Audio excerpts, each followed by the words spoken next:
ദേശാഭിമാനിക്കും കൈരളിക്കും മാത്രം ഉത്തരം. മുഖ്യമന്ത്രിയും മാധ്യമ പ്രവർത്തകരും തമ്മിൽ വാക്കേറ്റം. ചോദ്യം മനസ്സിലുണ്ടായാൽ പോരാ, ചോദിക്കണം. എഴുന്നേറ്റ് പോയ മുഖ്യമന്ത്രി തിരികെ എത്തി. വാർത്താ സമ്മേളനത്തിൽ നാടകീയ രംഗങ്ങൾ. ഇത് മോശമാണ് CMA. പിന്നെ എന്തിനാണ് വാർത്താ സമ്മേളനം വിളിച്ചത്? മുഖ്യമന്ത്രിയും മാധ്യമ പ്രവർത്തകരും തമ്മിൽ വാക്കേറ്റം. വാർത്താ സമ്മേളനത്തിനിടെ മുഖ്യമന്ത്രി പിണറായി വിജയനും മാധ്യമ പ്രവർത്തകരും തമ്മിൽ വാക്കേറ്റം. വാർത്താ സമ്മേളനത്തിൽ മുഖ്യമന്ത്രി ഒരു വിഭാഗം മാധ്യമ പ്രവർത്തകർക്ക് മാത്രം മറുപടി നൽകിയതുമായി ബന്ധപ്പെട്ടാണ് വാക്കേറ്റം. കൈരളിയിലെയും ദേശാഭിമാനിയിലെയും മാധ്യമപ്രവർത്തകർ ചോദിച്ച ചോദ്യത്തിന് മാത്രമാണ് മുഖ്യമന്ത്രി മറുപടി നൽകുന്നതെന്നും ഇത് മോശമാണെന്നും വാർത്താ സമ്മേളനം അവസാനിപ്പിച്ചതിനിട്ട് മുഖ്യമന്ത്രിയുടെ മാധ്യമ പ്രവർത്തകർ പറഞ്ഞു. പിന്നെ എന്തിനാണ് വാർത്താ സമ്മേളനമെന്ന് പറഞ്ഞ് വിളിച്ചുകൂട്ടിയതെന്നും മാധ്യമപ്രവർത്തകർ ചോദിക്കുകയുണ്ടായി.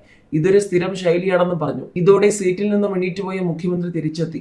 ചോദ്യം മനസ്സിലുണ്ടായാൽ പോരാ, ചോദ്യം ചോദിക്കണം. ഇവിടെ ചിലർക്ക് ചില ഉദ്ദേശങ്ങളുണ്ട്, അതാണിപ്പോൾ പ്രകടമായതെന്നും മുഖ്യമന്ത്രി മറുപടി നൽകി. ഇത് ഏതെങ്കിലും വാർത്താ സമ്മേളനത്തിൽ കാണുന്ന കാര്യമാണ്. നിങ്ങൾ എല്ലാവരും ചോദിച്ചു ഏത് മാധ്യമപ്രവർത്തകരാണെന്ന് ഞാൻ ചോദിച്ചില്ല. മറുപടി വിശദമായി പറഞ്ഞു. നിങ്ങളിൽ ചിലരുടെ മനസ്സിൽ ചോദ്യങ്ങൾ ഉണ്ടാകും, അത് ചോദിച്ചാലല്ലേ ഉത്തരം പറയാൻ പറ്റും. വാർത്താ സമ്മേളനത്തിൽ എല്ലാവർക്കും ചോദ്യം ചോദിക്കാൻ അവസരം ലഭിച്ചെന്ന് വരില്ല. സമയം കഴിഞ്ഞതുകൊണ്ടാണ് അവസാനിപ്പിക്കുന്നതെന്നും മുഖ്യമന്ത്രി പറഞ്ഞു.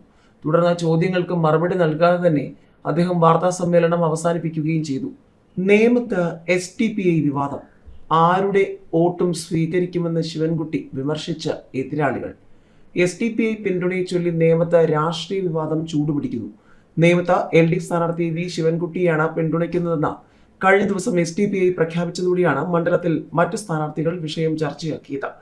നേമത്ത് ആര് വോട്ട് ചെയ്താലും അത് സ്വീകരിക്കുമെന്നാണ് V ശിവൻകുട്ടി പ്രതികരിച്ചത്. ചില വിഭാഗങ്ങളിൽപ്പെട്ടവർ മാത്രം വോട്ട് ചെയ്താൽ മതി, മറ്റുള്ളവർ എനിക്ക് വോട്ട് ചെയ്യേണ്ടെന്ന് പറയാൻ കഴിയുമോ? അത് ഭരണഘടനാ വിരുദ്ധമാണെന്ന് ശിവൻകുട്ടി പറഞ്ഞു. അതേസമയം ശിവൻകുട്ടിയുടേത് ഇരട്ടത്താപ്പാണെന്ന ആരോപണവുമായി NDA സ്ഥാനാർത്ഥി രാജീവ് ചന്ദ്രശേഖർ രംഗത്തെത്തി. SDPIയെയും ജമാഅത്തെ ഇസ്ലാമിയെയും പ്രകടിപ്പിക്കുന്നതിൽ LDFും UDFും ഒരുപോലെയാണെന്ന് രാജീവ് ചന്ദ്രശേഖർ പറഞ്ഞു. ഇത്തരത്തിൽ അപകടകരമായ സംഘടനകൾക്കൊപ്പം രാഷ്ട്രീയ സഖ്യം ഉണ്ടാക്കുന്നത് നാടിന് ഗുണം ചെയ്യില്ലെന്നും അദ്ദേഹം പറഞ്ഞു.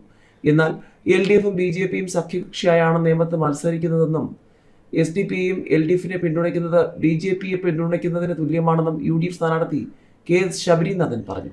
CPM നിലപാട് UDFിന് അനുകൂലമാകുമെന്നും ശബരി പറഞ്ഞു.